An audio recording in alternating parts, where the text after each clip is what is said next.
नमस्कार। देशकाल में आपका स्वागत है। मैं हूं मुकेश कुमार। दोस्तों, किसान संगठन एक बार फिर से मोदी सरकार के खिलाफ लामबंद हो रहे हैं। दो जत्थे तो पहले से ही शंभू बॉर्डर और खन्नौरी बॉर्डर पर आंदोलन कर रहे हैं। किसान नेता जगजीत सिंह डल्लेवाल 40 दिनों से भूख हड़ताल पर हैं, उनकी जान पर बनी हुई है। दोनों जगह शनिवार को बड़ी महापंचायतें हुई। खन्नौरी में और हरियाणा के टोहाना में दो एसकेएम हैं। एक एसकेएम अपने आप को राजनीतिक बताता है, जिसमें जो खन्नौरी बॉर्डर पर उसने महापंचायत की, और एक राष्ट्रीय एसकेएम है, संयुक्त किसान मोर्चा, जो कि मूल है और सबसे बड़ा संगठन है और जिसने पहले जो किसान आंदोलन चला था उसका नेतृत्व किया था। उसने टोहाना में किया और लाखों की तादाद में किसान इकट्ठे हुए और उन्होंने संकल्प लिया है कि वो इस सरकार की जो किसान विरोधी नीतियां हैं उनके खिलाफ लड़ेंगे। और ये लड़ाई अब तेज होती हुई नज़र आ रही है, क्योंकि किसानों पर एक दूसरा बड़ा खतरा मंडराने लगा है। एक खतरा तो अभी जगजीत सिंह डल्लेवाल की जान को है ही, और उस मामले में मोदी सरकार पूरी तरह से असंवेदनशील बल्कि संवेदनहीन नज़र आ रही है। वो किसी भी तरह से उनकी एक छोटी सी मांग को प्रतीक रूप में भी मानने को तैयार नहीं है। डल्लेवाल साहब की तरफ से कहा गया था कि सरकार केवल इतनी घोषणा कर दे कि वो उनसे बात करेगी तो वो अपना अनशन तोड़ देंगे, लेकिन सरकार ने वो नहीं किया। दुर्भाग्य देखिए कि सुप्रीम कोर्ट में ये मामला है। सुप्रीम कोर्ट ने भी इसे उतनी गंभीरता से नहीं लिया। उसने हल्के से केंद्र सरकार से कहा कि ये घोषणा क्यों नहीं कर देती, और फिर 10 दिन का समय भी दे दिया। तो सुप्रीम कोर्ट भी एक तरह से ऐसा लग रहा है कि सरकार के दबाव में है। वो किसानों के पक्ष में और किसानों की समस्याओं को सुनने के लिए तैयार नहीं। किसानों की जो मौलिक अधिकार हैं उनकी रक्षा के लिए तैयार नहीं है। किसी का भी हक है कि वो किसी भी प्रदेश में जाए, कहीं भी प्रदर्शन करे, और किसान भी दिल्ली आकर प्रदर्शन करना चाहते हैं। ये उनका एजेंडा था, उन्होंने मांग की थी, लेकिन उन्हें सीमाओं पर रोक दिया गया हरियाणा सरकार द्वारा, और सुप्रीम कोर्ट उससे कुछ कहने को तैयार नहीं है। तो सुप्रीम कोर्ट किसानों के खिलाफ है, मोदी सरकार किसानों के खिलाफ है। तो जाहिर है कि अब किसानों के सामने रास्ते नहीं बचे हैं सिवाय इसके कि वो खुलकर आएं और संघर्ष करें। दरअसल ये जो दो महापंचायत हुई हैं उनमें सबसे बड़ी बात जो हुई है कि एक सरकार ने national policy framework for marketing, agriculture marketing बनाया है। 25 नवंबर को उसको सारे राज्यों को भेजा गया था, संगठनों को भेजा गया था कि इस पर विचार करके राय दें। अब वो जो नेशनल पॉलिसी फ्रेमवर्क है वो दरअसल और कुछ नहीं है। जो 3 काले कानून वापस लिए गए थे किसान आंदोलन के दबाव में, वो घुमा फिरा कर इसके ज़रिए लागू करने की कोशिश की जा रही है।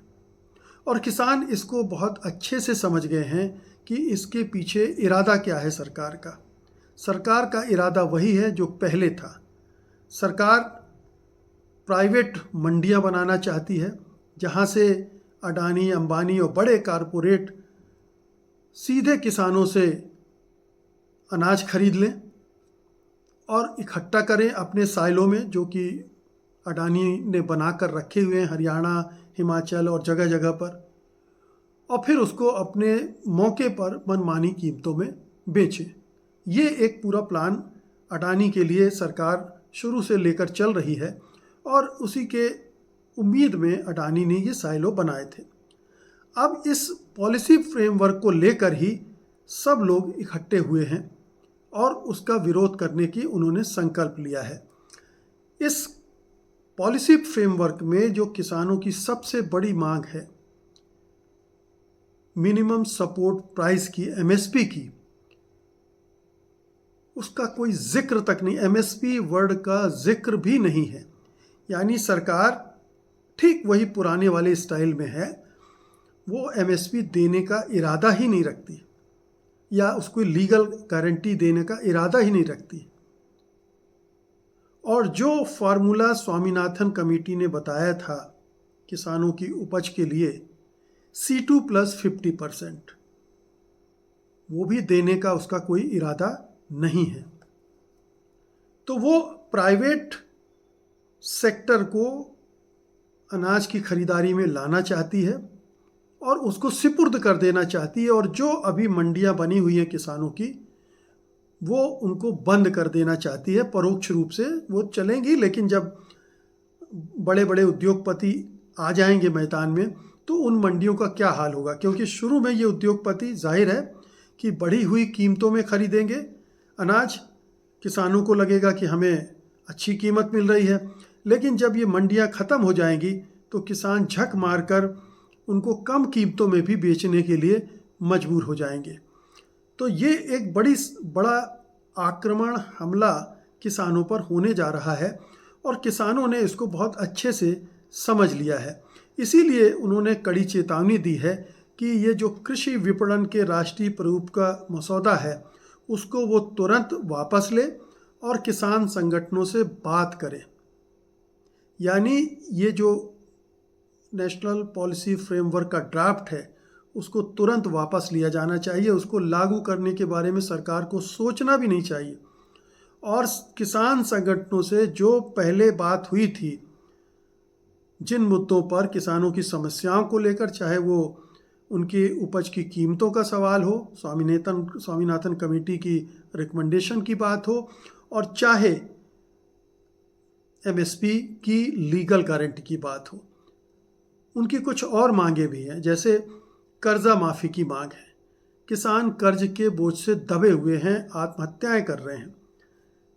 सरकार कारपोरेट सेक्टर के लाखों करोड़ के कर्जे माफ़ कर रही है, उनके NPA ख़त्म कर रही है।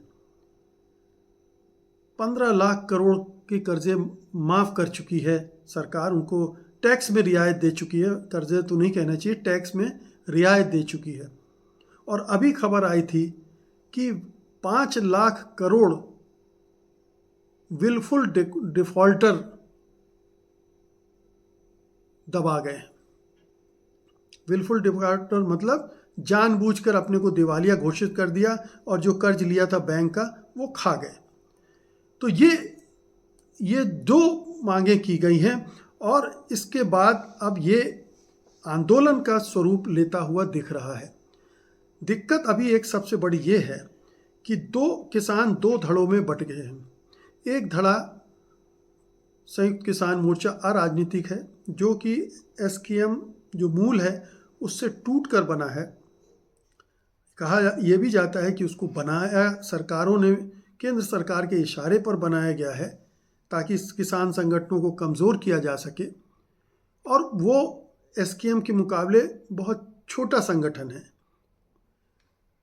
लेकिन जिद उस संगठन की ये है कि बड़ा संगठन उसके पास आकर बात करे। तो ये जो किसानों का बंटवारा हुआ है उसकी वजह से उनकी आवाज़ कमज़ोर हुई है, उनकी ताकत कमज़ोर हुई है। अगर वो आपस में एकजुट नहीं होंगे तो सरकार फ़ायदे में रहेगी, उसको बांटो और राज करो वाली नीति पर चलते रहेगी। लेकिन अगर समझदारी दिखाएं और एकजुट हो जाएं तो ये बड़ी चुनौती केंद्र सरकार को दे सकते हैं, और ये जो नेशनल पॉलिसी फ्रेमवर्क आया है उसको वापस लेने के लिए मजबूर कर सकते हैं। अब लड़ाई और बड़ी हो गई है, किसान संगठन ऐसा मानते हैं, किसान नेता ऐसा मानते हैं। इसलिए बड़ी ताकत की ज़रूरत है, और बड़ी ताकत किसानों की एकजुटता से आएगी। और वो जो विपक्षी दल हैं जो उनको समर्थन देने के लिए तैयार हैं, उनके साथ भी उनको जुड़ना पड़ेगा। तो ये जो अराजनीतिक होने का नाटक SKM अराजनीतिक कर रहा है, जिसके नेता डल्लेवाल साहब बैठे हुए हैं अनशन में, ये बंद करना पड़ेगा। ये सब कुछ राजनीतिक है, लड़ाई भी राजनीतिक है, राजनीतिक तौर पर लड़नी पड़ेगी। राजनीतिक तौर पर लड़कर ये राजनीतिक लड़ाई जीतनी पड़ेगी, तभी आप अपनी मांगें मनवा सकते हैं। बहुत बहुत शुक्रिया आपका, धन्यवाद, नमस्कार।